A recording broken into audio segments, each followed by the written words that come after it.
الحمدللہ رب العالمین والصلاة والسلام علی محمد الامین فاعوذ باللہ من الشیطان الرجیم بسم اللہ الرحمن الرحیم۔ خواتین و حضرات، سورہ بقرہ کی تمہید زیر درس ہے۔ ہم آیت 21 سے مطالعے کی ابتدا کر رہے ہیں۔ ارشاد فرمایا، یا ایھا الناس اعبدوا ربکم الذی خلقکم والذین من قبلکم۔ لوگو، عام طور پر لوگ یہ خیال کرتے ہیں کہ جب اس طرح خطاب کیا جائے تو یہ خطاب عام ہے، لیکن قرآن مجید کے اسالیب پر نظر ہو تو ایسا نہیں ہوتا۔ یا ایھا الناس کہہ کے بعض اوقات ایک متعین اور محدود گروہ کو مخاطب کیا جاتا ہے۔ یہاں بھی جب ہم ان آیات کو پڑھتے ہیں تو یہ بالکل معلوم ہو جاتا ہے کہ یہ سورہ جس ماحول میں نازل ہو رہی ہے اس میں ایک طرف اہل کتاب ہے، سورہ کے اصل مخاطب وہی ہیں۔ سورہ کی تمہید جیسے ہی ختم ہوگی اصل مخاطب سامنے آ جائیں گے، یعنی تمہید کے خاتمے پر یا بنی اسرائیل سے خطاب شروع ہو جائے گا۔ لیکن اس کے ساتھ اوس اور خزرج کے مشرکین بھی موجود ہیں۔ اوس اور خزرج کے مشرکین ہی ہیں جن کو اللہ نے ایمان کی توفیق دی، رسالت بآب صلی اللہ علیہ وسلم کو انہوں نے یثرب آنے کی دعوت دی۔ انہی کی دعوت پر اور ان کے رؤسائے قبائل کے کہنے پر آپ تشریف لائے، آپ نے ہجرت کی۔ تاہم ابھی ان میں بھی بہت سے لوگ ہیں جو ایمان نہیں لائے، یا کسی حد تک متذبذب کھڑے ہیں، یا یہود کے ساتھ اپنے تعلقات کی وجہ سے ان کے فیصلے کو دیکھ رہے ہیں کہ وہ کدھر جاتے ہیں۔ یہ صورتحال ہے جس میں قرآن مجید نے جب تمہید باندھ دی، یعنی بات یہاں سے شروع کر کے کہ یہ کتاب تو اب نازل ہو گئی ہے، اس کے خدا کی کتاب ہونے میں کوئی شبہ نہیں ہے۔ جن لوگوں کو اس نے توفیق دی ہے وہ بن دیکھے خدا کو بھی مان رہے ہیں اور اس ہدایت کو بھی مان رہے ہیں جو ان کے پروردگار کی طرف سے ان کے پاس آ گئی ہے۔ دوسری جانب کچھ لوگ وہ ہیں کہ جنہوں نے انکار کا فیصلہ کر لیا ہے، کچھ لوگ وہ ہیں کہ جو انہی یہود میں سے منافقت کے ساتھ کچھ تجویزیں لے کے آ رہے ہیں۔ ان کی تمثیلات بیان کرنے کے بعد اب تھوڑی دیر کے لیے اوس و خزرج کے مشرکین کی طرف التفات کیا ہے۔ ان آیات کو آپ پڑھیں گے تو یہ بالکل واضح ہو جائے گا کہ ان کے مخاطب یہود نہیں ہو سکتے، بنی اسرائیل نہیں ہو سکتے۔ ان میں جو باتیں کہی گئی ہیں وہ انہی کے لیے موضوع ہیں۔ مشرکین بنی اسماعیل کا بھی یہاں سوال نہیں ہے، اس لیے کہ سورہ بحیثیت مجموعی اب کسی اور جانب رخ رکھتی ہے، یعنی یہ تو سارا کا سارا باب ہی در حقیقت اہل کتاب پر اتمام حجت کا ہے۔ تاہم وہاں ایک چھوٹا سا گروہ ابھی موجود ہے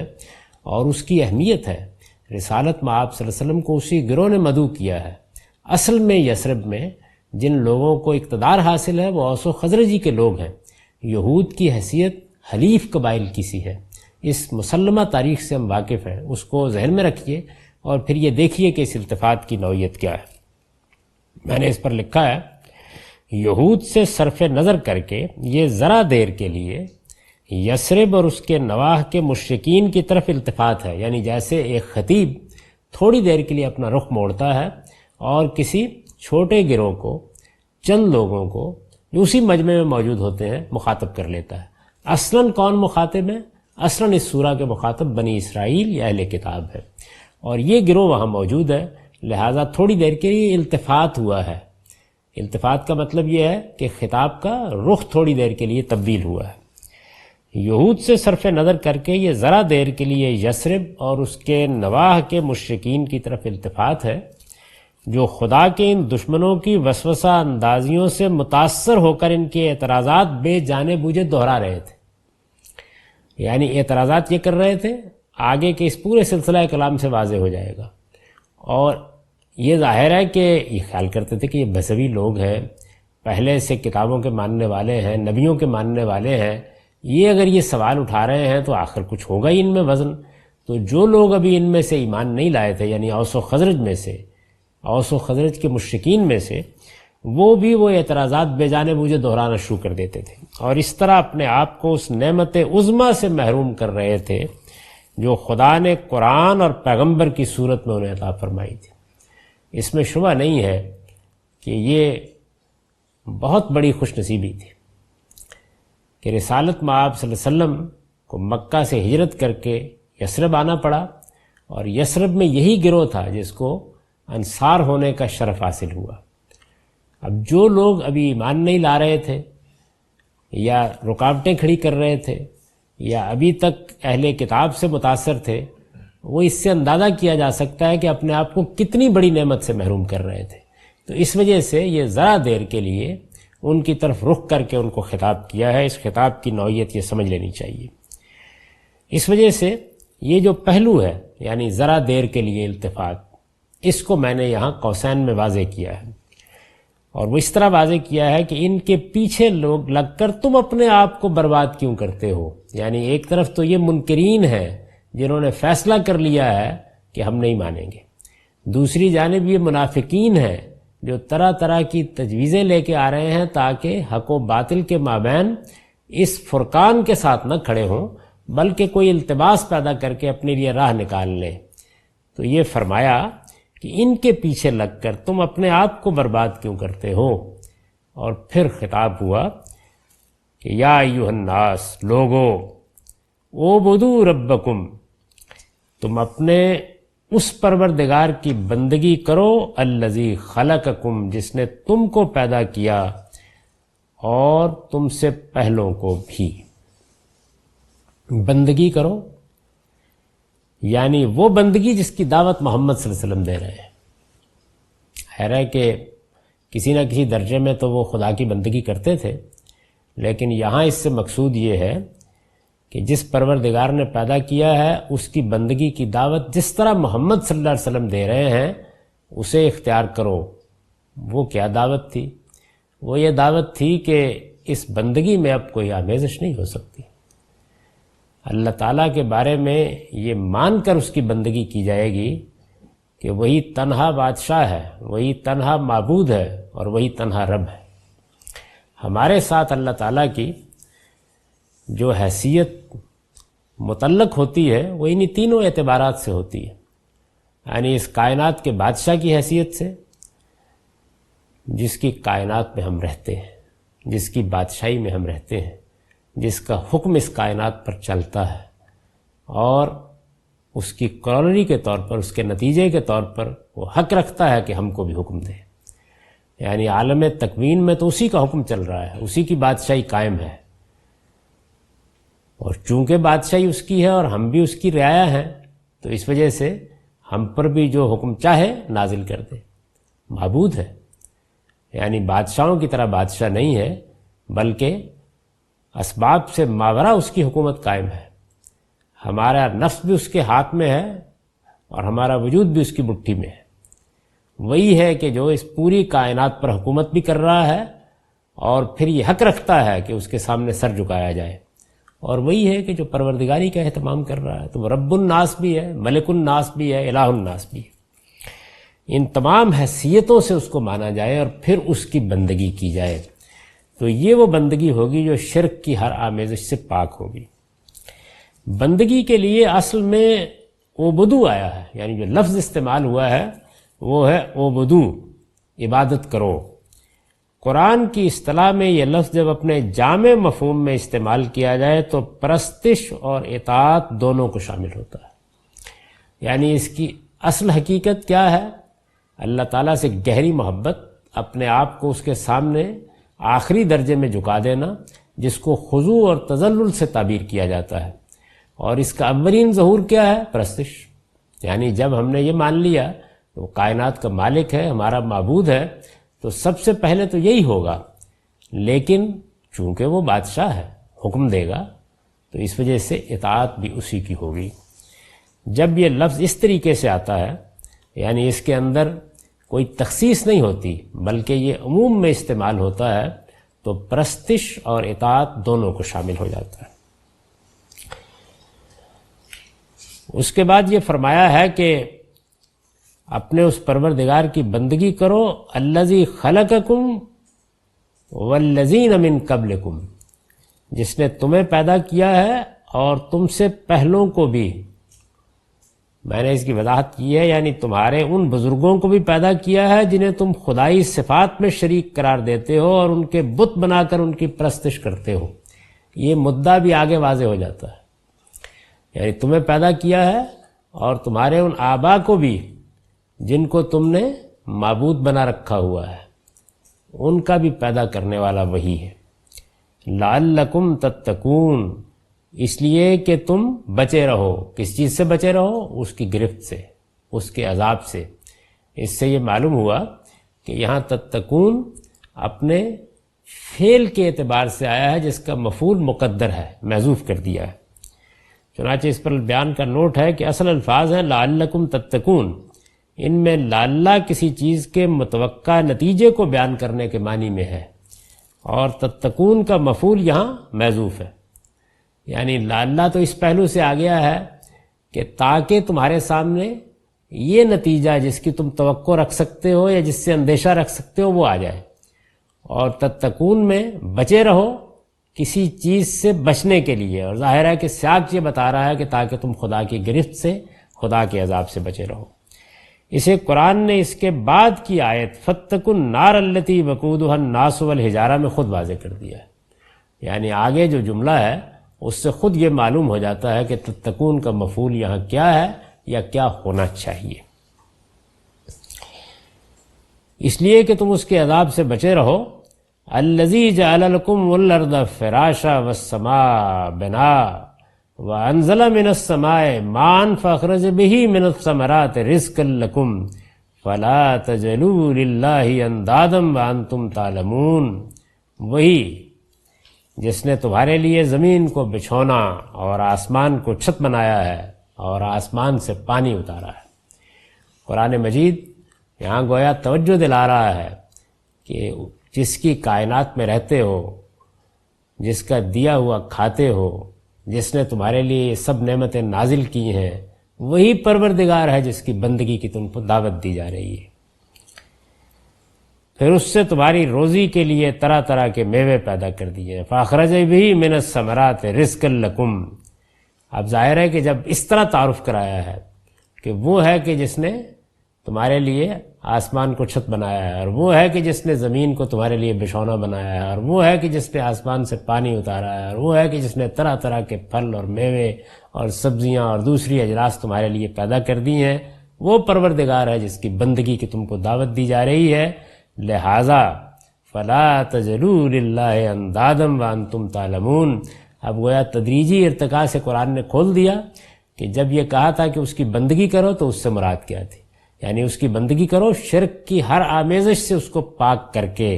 اسی مدعا کو، اسی مضمر کو کھولا ہے، فلا تجعلوا للہ اندادا وانتم تعلمون۔ لہذا تم اللہ کے ہمسر نہ ٹھہراؤ درا حالے کہ تم ان سب باتوں کو جانتے ہو،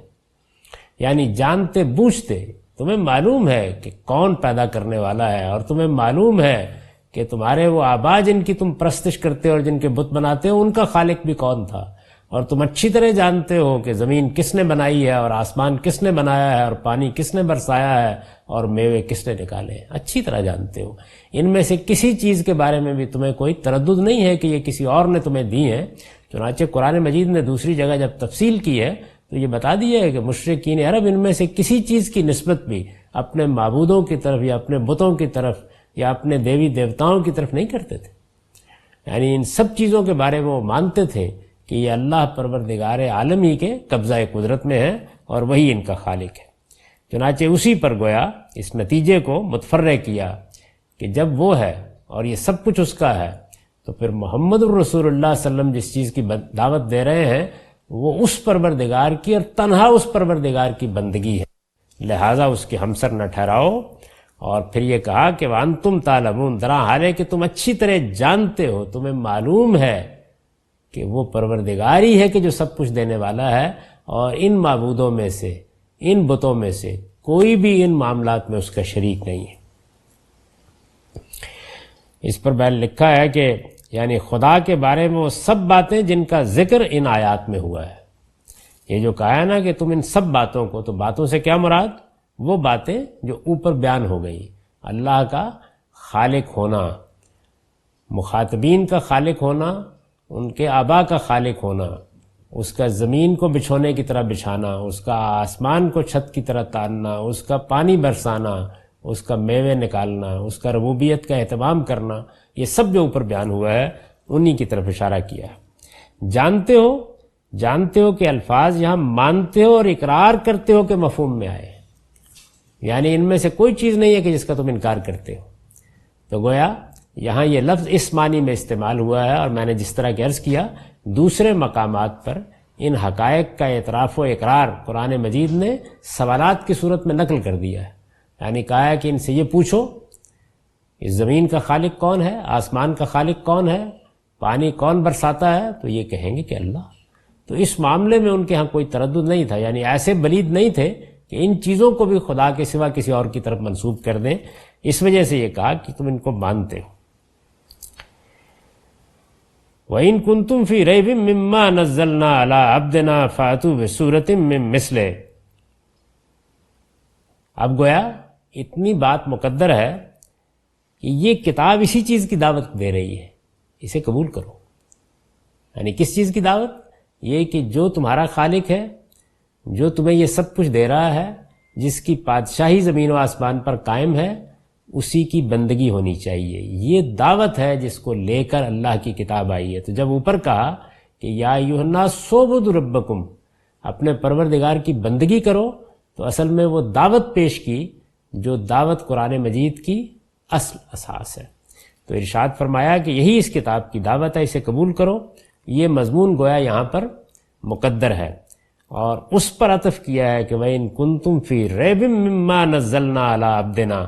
یعنی اوپر کی پوری بات سے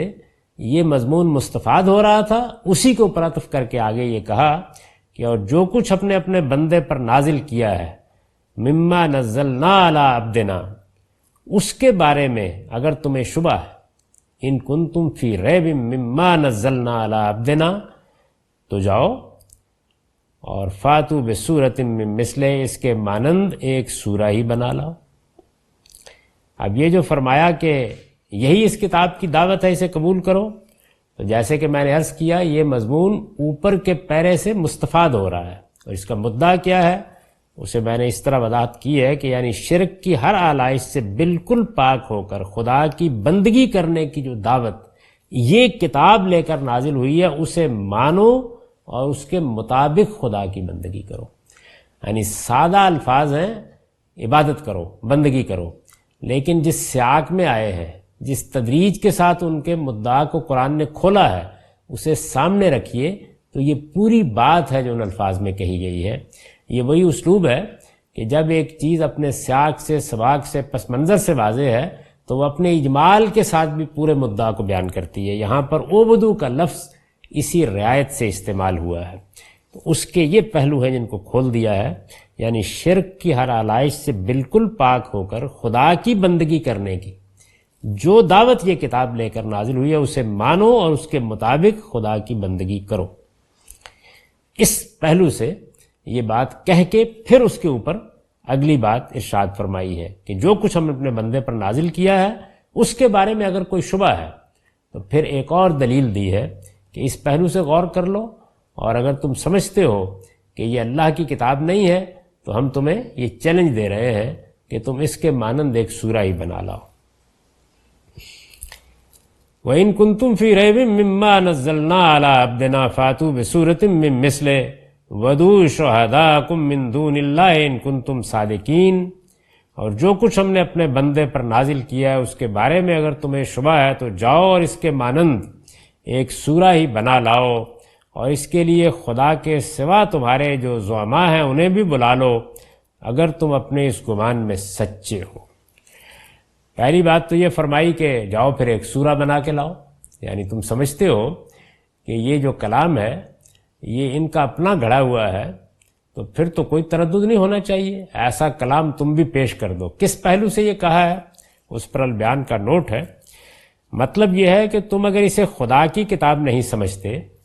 تو اپنی ہدایت، مضامین اور اپنے اسلوب بیان کے لحاظ سے یہ جس شان کا کلام ہے، اصل میں یہ وہ پہلو ہے۔ عام طور پر لوگوں نے یہ خیال کیا کہ قرآن مجید اپنے اسلوب کا چیلنج دے رہا ہے، اور یہ کہہ رہا ہے کہ یہ جیسا فصیح و بلیغ کلام ہے تم بھی بنا لاؤ۔ بات اتنی سی نہیں ہے، یعنی قرآن مجید کا ایک مدعا ہے، وہ ایک ہدایت لے کر آیا ہے، وہ جو خدا ہے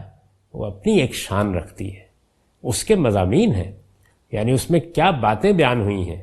اور پھر ان مضامین کو بیان کرنے کے لیے ایک شاہانہ اسلوب ہے جو قرآن مجید نے اختیار کیا ہے۔ اس پورے مجموعے کو سامنے رکھ کر قرآن یہ کہتا ہے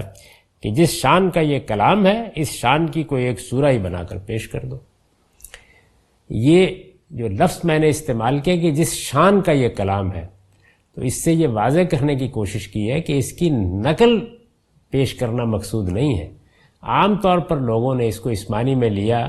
کہ قرآن مجید کے اسلوب کو سامنے رکھ کے جس طرح اس کے قوافی ہیں، جس طرح کے فواصل ہیں، جس طریقے سے وہ ایک بات کو بیان کرتا ہے، اس طرح کی کچھ آیات بنا کر یا ایک سورہ بنا کر پیش کر دی جائے۔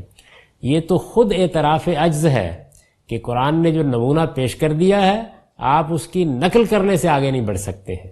مطلب یہ ہے کہ جس طرح اس نے دلوں میں ایک زلزلہ برپا کر دیا ہے، جس طرح اس نے حقائق کا پردہ اٹھا دیا ہے، جس طرح یہ ایسی باتیں بیان کر رہا ہے کہ جو کسی انسان کے وہم و گمان میں نہیں آ سکتی ہیں، جس شان سے اور جس جگہ سے یہ گفتگو کرتا ہے، اس شان کی کوئی چیز پیش کرو، اس کے مقابل کی کوئی چیز تم بھی لے آؤ جو حقائق کو اس طرح بیان کر رہی ہو، جس میں یہ معلوم ہو رہا ہو کہ آسمان سے کوئی بولتا ہوا محسوس ہوتا ہے، جس کے اندر الفاظ کی ندرت بھی ہو، جس کے اندر فصاحت و بلاغت کا یہ کمال بھی ہو، اور پھر اس کے مضامین انسانی مضامین سے بہت بالا تر ہو کر تمہارے سامنے آئیں، یہاں تک کہ عقلوں کو بالکل متحیر کر کے رکھ دیں۔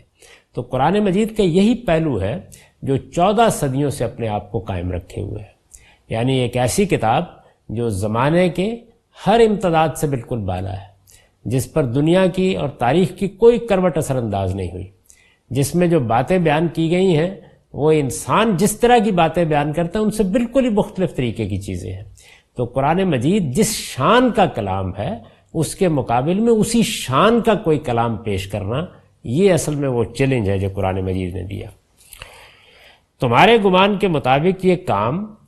اگر بغیر کسی علمی اور ادبی پس منظر کے تمہاری قوم کے ایک فرد محمد صلی اللہ علیہ وسلم کر سکتے ہیں تو تمہیں بھی اس میں کوئی دقت نہ ہونی چاہیے۔ یعنی اگر یہ اتنا ہی آسان کام ہے کہ قرآن جیسی کتاب پیش کر دی جائے، یعنی 14 صدیوں میں جو انسانی کلام اب تک وجود میں آئے ہم ان سے واقف ہیں، وہ 50-100 سال کے اندر بوسیدہ ہو چکے ہوتے ہیں۔ یعنی ان کے اندر جو چیزیں بیان کی گئی ہوتی ہیں، جن چیزوں سے استشہاد کیا گیا ہوتا ہے، جن چیزوں کو ایک حقیقت کے طور پر پیش کر دیا گیا ہوتا ہے، وہ سب کے سب ماضی کے قصے ہو کر رہ جاتے ہیں۔ انسانی علم آگے بڑھتا ہے اور اس کے بعد کچھ بھی باقی نہیں رہتا۔ بڑی سے بڑی چیز کو اٹھا کے دیکھ لیجئے، آج سے 50-100 سال کا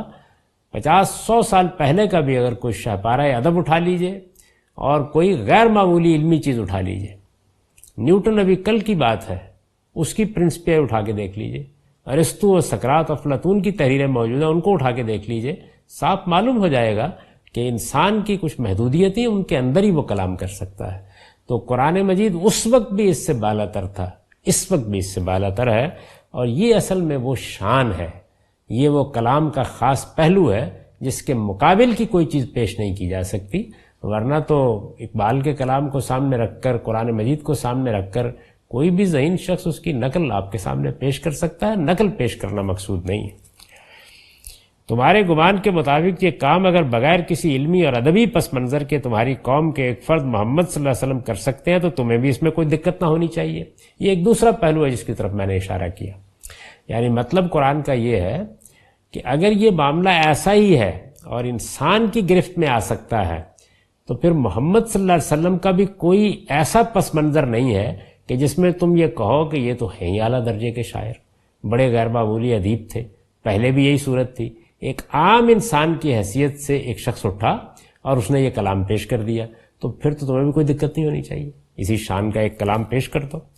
اپنے متعلق یہ قرآن کا چیلنج ہے جو اس نے اپنے اولین مخاطبین کو دیا اور ان میں سے کوئی بھی اس کا سامنا کرنے کی جرت نہ کر سکا۔ تو گویا مدعا یہ ہے کہ قرآن مجید نے ان کے باطن کو توجہ دلائی ہے کہ تم جب اس کلام کو سنو گے اور جب اس کے منبع و ماخذ کو اس کی آیات کے اندر محسوس کرو گے اور جب اس میں خدا کو بولتا ہوا دیکھو گے، اور جب تم جس طریقے سے یہ کسی واقعے کو بیان کرتا ہے یا کسی حقیقت سے پردہ اٹھاتا ہے یا کسی کائناتی تصور کو ہمارے سامنے پیش کرتا ہے، اس میں جو اعتماد، جو شان، جس طرح سے کیٹیگوریکل انداز میں وہ بات کرتا ہے، جب تم اس کو محسوس کرو گے تو خود جان لو گے کہ یہ کلام محمد صلی اللہ علیہ وسلم کے ہاں سے صادر نہیں ہوا، این کتاب از آسمان دیگر است۔ اس میں ایک اور لفظ استعمال ہوا ہے، اور وہ یہ ہے کہ تم ایک سورہ ہی بنا لاؤ اور وَدُّوا شُهَدَاءَكُم مِّن دُونِ اللَّهِ إِن كُنتُم صَادِقِينَ، اور اس کے لیے خدا کے سوا تمہارے جو زعماء ہیں انہیں بھی بلا لو۔ اس پر میں نے لکھا ہے کہ اصل میں لفظ شہداء استعمال ہوا ہے، یعنی زعماء، ترجمان اور نمائندے، یہ ان معنی میں یہ لفظ عربی میں آتا ہے۔ مدعا یہ ہے کہ جنوں اور انسانوں میں سے اپنے وہ زعماء بلا لو جو تمہارے اس دعوے میں شریک ہیں اور جن میں سے بعض کو تم خدائی اختیارات کے حامل سمجھتے ہو۔ یعنی سب جمع ہو جاؤ، سب مل کے کوشش کر دیکھو۔ یہ نہیں ہے کہ تمہیں اس کلام کی ایک نقل اتارنی ہے، نہیں، اس شان کی کوئی چیز پیش کرنی ہے۔ محمد اگر یہ پیش کر سکتے ہیں تمہاری قوم کے ایک فرد، تمہارے بقول ایسا کوئی معاملہ ان کے ساتھ خاص نہیں ہے، وہ بھی بازاروں میں پھرتے ہیں، وہ بھی کھاتے ہیں، وہ بھی پیتے ہیں، تمہارے اندر زندگی بسر کر چکے ہیں، ایک عمر گزار چکے ہیں، اگر وہ پیش کر سکتے ہیں تو تم سب مل کر بھی پیش کر دو۔ تو اس میں یہ لفظ استعمال کیا ہے شہداء، یعنی زعماء، ترجمان، نمائندے، جن پر تمہارا اعتماد ہے، جو آگے بڑھ بڑھ کے باتیں کر رہے ہیں، جو اعتراضات القاء کر رہے ہیں، جن کو تمہارے یہاں خصوصی حیثیت حاصل ہے، خواہ وہ جنوں میں سے ہیں خواہ وہ انسانوں میں سے ہیں۔ جنوں میں سے اس لیے اشارہ کیا کہ در حقیقت عربوں کے ہاں خود ان کے شاعروں کے پس منظر میں بعض جنوں کا الہام مانا جاتا تھا، تو اس وجہ سے یہ کہا کہ ان کو بھی بلا لو، یعنی جن پر تمہیں اعتماد ہے وہ اگر شاعری القاء کر سکتے ہیں تو اس وقت تو گویا ان کا سارا کارخانہ ہی اس کلام کی زد میں ہے، اس وجہ سے سب کو آنا چاہیے اور سب مل کے کوشش کر دیکھیں۔ تو یہ بتا کے یہ کہا کہ ان کنتم صادقین، اگر تم اپنے اس گمان میں سچے ہو، یعنی اپنے اس گمان میں کہ یہ خدا کا کلام نہیں ہے بلکہ محمد صلی اللہ علیہ وسلم اسے اپنی طرف سے گھڑ کر پیش کر رہے ہیں، یہ اس گمان کی جو اس جملے میں چھپا ہوا ہے، یعنی جملہ تو اتنا ہی ہے کہ اگر تم سچے ہو تو ظاہر بات ہے کہ کس پہلو سے؟ اپنے اس گمان میں۔ وہ گمان کیا ہے اس کی میں نے یہاں وضاحت کی ہے، یعنی اپنے اس گمان میں کہ یہ خدا کا کلام نہیں ہے بلکہ محمد صلی اللہ علیہ وسلم اسے اپنی طرف سے گھڑ کر پیش کر رہے ہیں۔ اور پھر اس پر ارشاد فرمایا وَإِن لَمْ تَفْعَلُوا وَلَن تَفْعَلُوا فَاتَّقُوا النَّارَ الَّتِي وَقُودُهَا النَّاسُ وَالْحِجَارَةُ أُعِدَّتْ لِلْكَافِرِينَ، پھر اگر نہ کر سکو اور ہرگز نہ کر سکو۔ بس یہ وہ شاہانہ کلام کا انداز ہے، یعنی یہ نہیں ہے کہ نہ کر سکو اور پھر انتظار کیا ہے، پھر اگر نہ کر سکو اور ہرگز نہ کر سکو گے تو اس آگ سے ڈرو جس کا ایندھن وہ لوگ بھی ہوں گے جو نہیں مانتے۔ وقودها الناس والحجارہ کہا ہے، یعنی لوگ بھی، تو لوگوں سے مراد کیا ہے؟ وہ لوگ جو نہیں مانتے، اس وجہ سے میں نے اس کو قوسین میں کھول دیا ہے، اور ان کے وہ پتھر بھی جنہیں وہ پوجتے ہیں، یعنی اصل الفاظ جو ہیں وہ یہ ہیں کہ جس کا ایندھن لوگ اور پتھر ہوں گے، لیکن لوگوں سے کیا مراد ہے؟ وہ لوگ جو منکرین ہیں، اور پتھروں سے کیا مراد ہے؟ وہ پتھر جو پوجے جا رہے ہیں۔ تو اس کی وضاحت کر دی ہے، جس کا ایندھن وہ لوگ بھی ہوں گے جو نہیں مانتے اور ان کے وہ پتھر بھی جنہیں وہ پوجتے ہیں۔ اور پھر ارشاد ہوا کہ اعدت للکافرین، وہ انہی منکروں کے لیے تیار کی گئی ہے، انہی منکروں کے لیے تیار کی گئی ہے۔ اس میں یہ جو فرمایا کہ جس کا ایندھن وہ لوگ بھی ہوں گے، تو اس پر میں نے لکھا ہے مطلب یہ ہے کہ اس آگ کی مرغوب غذا یا وہ جسم ہوں گے جن میں کفر و شرک کا مواد بھرا ہوا ہے، اور یا وہ پتھر جو معبود کی حیثیت اس دنیا میں پوجے گئے۔ یہ آگ اپنے اصلی رنگ میں انہی دو چیزوں سے بھڑکے گی، یعنی گویا قرآن مجید یہاں جو تصویر کھینچتا ہے وہ یہ ہے کہ جہنم کی جو آگ ان کے لیے دہکائی جائے گی، وہ جب یہ اس میں ڈالے جائیں گے اور ان کے پتھر بھی اس میں جھونک دیے جائیں گے، ان کے بت بھی اس میں جھونک دیے جائیں گے، تو وہ اپنے اشتعال میں اور بڑھے گی اور بھڑکے گی، اور یہی ہے کہ جو اس کا ایندھن بن جائیں گے، اور پھر وہ دوسروں کو بھی اسی طرح جلا کر بھسم کرے گی۔ تو اس پہلو کو خاص طور پر نمایاں کیا،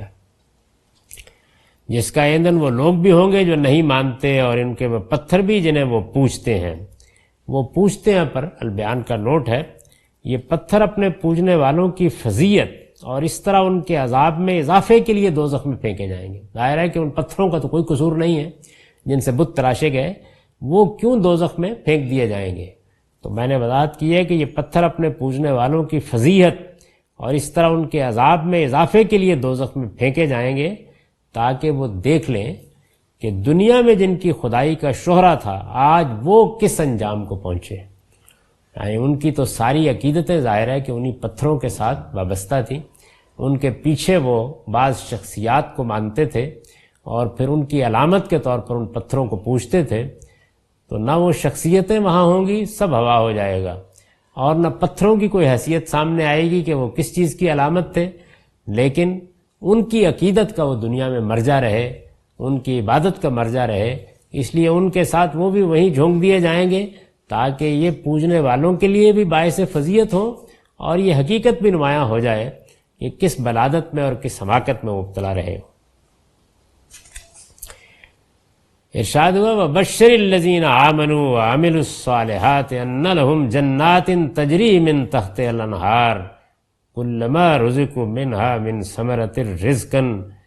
قَالُوا هَذَا الَّذِي رُزِقْنَا مِن قَبْلُ وَأُتُوا بِهِ مُتَشَابِهًا وَلَهُمْ فِيهَا أَزْوَاجٌ مُطَهَّرَةٌ وَهُمْ فِيهَا خَالِدُونَ۔ معاف کیجیے۔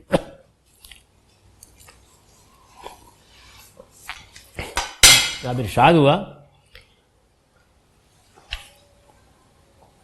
کہ ان کو جو اس کتاب پر ایمان لائے، یعنی ایک تو وہ ہیں کہ جو اس کتاب کے منکر ہیں، ان کا انجام بیان کر دیا، اور اب یہ کہا کہ وہ جو اس کتاب پر ایمان لائے ہیں ان کو اور انہوں نے نیک عمل کیے، اس بات کی بشارت دو۔ یہ قرآن کا خاص اسلوب ہے کہ وہ تقابل کے طریقے پر پھر دوسرے گروہ کو نمایاں کرتا ہے۔ تو ان کو بشارت دو، کس چیز کی بشارت؟ ان کے لیے ایسے باغ ہیں جن کے نیچے نہریں بہتی ہوں گی۔ میں نے لکھا اس پر کہ اصل میں انا لہم جناتن کے الفاظ آئے ہیں، ان میں انا سے پہلے بے عربی قاعدے کے مطابق حذف ہو گئی ہے۔ یہ عربیت کا جو لوگ ذوق رکھتے ہیں ان کے لیے ایک نوٹ ہے کہ یہاں پر حذف کا ایک خاص اسلوب اختیار کیا، اور یہ قرآن میں بہت ہے۔ جن کے نیچے نہریں بہتی ہوں گی، ان کا کوئی پھل جب انہیں کھانے کے لیے دیا جائے گا تو کہیں گے یہ وہی ہے جو اس سے پہلے ہمیں دیا گیا۔ اس پر بھی کچھ نوٹ ہے۔ اصل الفاظ ہیں کلما رزقوا منہا من ثمرۃ رزقا، ان میں رزقن دوسرا مفعول ہے، اور من ثمرۃ ہمارے نزدیک منہا سے بدل واقع ہوا ہے۔ یہ بھی انہی لوگوں کے لیے ہے کہ جو اس کلام کی تعلیف کو سمجھنا چاہتے ہیں، یعنی اس کے اندر جو اعراب ہے، جو الفاظ ہیں، جو جملے کی تعلیف ہے،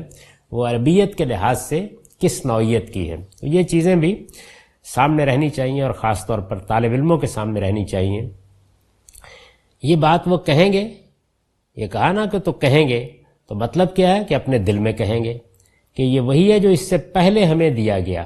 یعنی اس سے پہلے اسی جنت میں جب جب دیا جائے گا، کیونکہ الفاظ یہ آ گئے ہیں کہ کلما رزقوا منہا من ثمرۃ رزقا،